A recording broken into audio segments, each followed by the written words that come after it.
한 남자가 숲속에서 길을 잃었습니다. 남자가 길을 잃은 숲은 마을에서도 위험하기로 유명한 숲이었는데 남자가 들어가겠다고 선언했을 때도 마을 사람들 모두가 말렸습니다. 하지만 남자는 고집을 부리며 기어코 마을 사람들이 모두 잠에 든 틈을 타 숲으로 들어갔습니다. 숲은 무척이나 어두웠고 길도 꼬불꼬불해서 되돌아가는 길을 찾는 것도 힘들었습니다. 그러다 문득 남자의 눈앞에 표지판이 보였습니다. 표지판에는 나가는 곳이라고 적혀 있었습니다.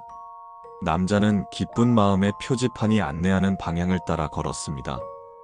표지판은 다른 표지판이 있는 곳으로 안내했고 표지판을 따라갈수록 남자는 점점 표지판이 나가는 곳이 아니라 숲속 깊숙한 곳으로 안내하는 것 같았습니다. 그러다 두 갈래 길이 나왔을 때 남자는 표지판 앞에 멈춰 섰습니다. 표지판은 오른쪽 길을 가리키고 있었습니다. 남자가 오른쪽 길 쪽을 봤더니 길 끝에 어떤 빛나는 무언가가 둥둥 떠 있는 것이 보였습니다. 남자가 왼쪽 길 쪽을 봤더니 어렴풋이 빛이 새어나오는 것 같았습니다. 남자는 더 이상 표지판을 믿지 않기로 결심하고 왼쪽 길로 갔습니다. 남자가 왼쪽 길로 걸어간 후 얼마 후에 오른쪽 길에서 횃불을 들고 남자를 찾으러 온 마을 사람들이 내려왔습니다. 한 여자가 공원 벤치에 앉아 구슬프게 울고 있었습니다. 지나가던 한 아이가 그 여자의 무릎을 툭툭. 언니, 왜 울어요? 여자가 아이의 귀에다 대고 속닥속닥. 한 여자와 한 아이가 공원 벤치에 앉아 구슬프게 울고 있었습니다. 지나가던 한 노파가 그 여자의 어깨를 툭툭. 아가씨, 왜 울고 있누? 여자가 노파의 귀에다 대고 속닥속닥. 한 여자와 한 아이와 한 노파가 공원 벤치에 나란히 앉아 구슬프게 울고 있었습니다. 공원에 있던 사람들이 벤치에서 울고 있는 세 사람을 둘러싸고 웅성거렸습니다.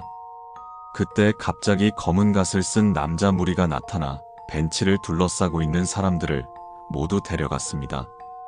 그리고 검은 갓을 쓴 남자 한 명이 울고 있는 세 사람을 보고는 한참을 고민하다 집으로 데려다 주었습니다.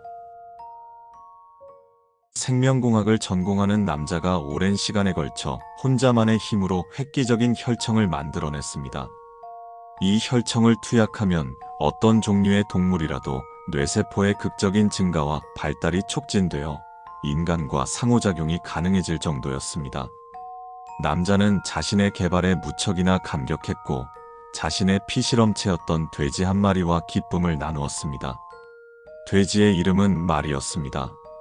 말이라는 이름은 그에게 혈청을 맞은 돼지가 그와 대화를 나누고 스스로 결정한 이름이었습니다. 남자는 돼지인 마리와 대화를 할 때마다 감격스러웠습니다. 마리는 생각보다 무척 영리했기 때문입니다. 사실 남자가 실험 도중 벽에 가로막혔을 때 마리의 조언을 듣고 해결할 수 있었습니다. 그리고 마리는 너무나도 상냥했고 그에게 항상 응원을 해주었습니다. 남자는 어느새 마리를 사랑했습니다. 마리도 남자를 사랑했습니다. 둘은 서로를 사랑했지만 서로가 알고 있는 이유 때문에 이를 드러내지 않았습니다. 그렇게 남자는 실험에 성공한 후 이를 어떻게 세상에 공개할지 고민하고 있었습니다. 사실 남자에게는 아내가 있었습니다. 남자의 아내는 남자가 혼자 실험실에 박혀서 연구에 몰두할 때에도 묵묵히 내조를 해주었습니다. 그러다 남자가 성과를 냈다는 사실을 알고 함께 감격하여 눈물을 흘렸습니다. 아내는 진수성찬을 차려놓고 아내는 서재에 있는 남자를 불렀습니다. 남자는 아내에게 고맙다고 말하며 아내가 차려준 밥을 맛있게 먹었습니다. 그리고 식사를 마치고 서재에서 목숨을 끊었습니다. 서기 3125년 외계 생물에 의해 지구는 점령당했습니다. 한 남자는 홀로 폐허가 된 도시를 빠져나왔습니다. 남자의 옷차림은 초라했고 금방이라도 쓰러질 것 같았습니다. 남자가 비틀거리면서 길을 걷던 중 한 시골 마을을 발견했습니다. 남자는 마을로 가서 아무 집이나 들어가 제발 먹을 것을 달라고 부탁했습니다. 집안에 있던 사람들은 남자를 딱하게 여기며 남자에게 빵과 우유를 주었습니다. 남자는 빵을 받자마자 허겁지겁 먹었고 다 먹고 나서는 감사하다면서 꾸벅 인사했습니다. 그러자 집안에 있던 늙은 노인이 오늘은 날이 어두워졌으니 하룻밤 묵고 가라고 청하였습니다. 남자는 염치가 없다면서 사양했지만 집안의 다른 사람들이 모두 권하여 결국 그렇게 하겠다고 했습니다. 그날 밤 남자가 침실에서 자고 있는데 옆방에서 속닥거리는 소리가 들렸습니다. 남자는 너무 놀랐지만 조용히 벽에 귀를 대보았습니다. 제대로 들을 수 없었지만 잡, 죽, 처, 업 같은 소리를 들었습니다. 다음 날 아침 남자는 아무렇지 않은 척하고 집안 사람들에게 마지막으로 감사 인사를 하고 집을 나왔습니다. 일주일 뒤 외계 생물은 지구상의 모든 반란군을 박멸하였습니다. 좀도둑질이나 하던 한 남자가 오늘도 빈집을 털기 위해 몰래 잠입했습니다. 이미 사전에 이 집 주인의 생활 패턴을 파악해 두었기에 아무런 제지 없이 손쉽게 집 안에 잠입할 수 있었습니다.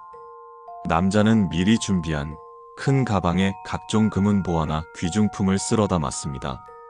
남자가 들어간 집은 방이 2개에 화장실이 하나였습니다. 안방은 따로 떨어져 있었고 작은 방 바로 앞에는 화장실이 있었습니다. 남자는 제일 큰 안방을 모두 털고 나서 미리 조사해둔 대로 금고를 놓아두는 작은 방으로 갔습니다. 역시 작은 방에는 금고가 있었습니다.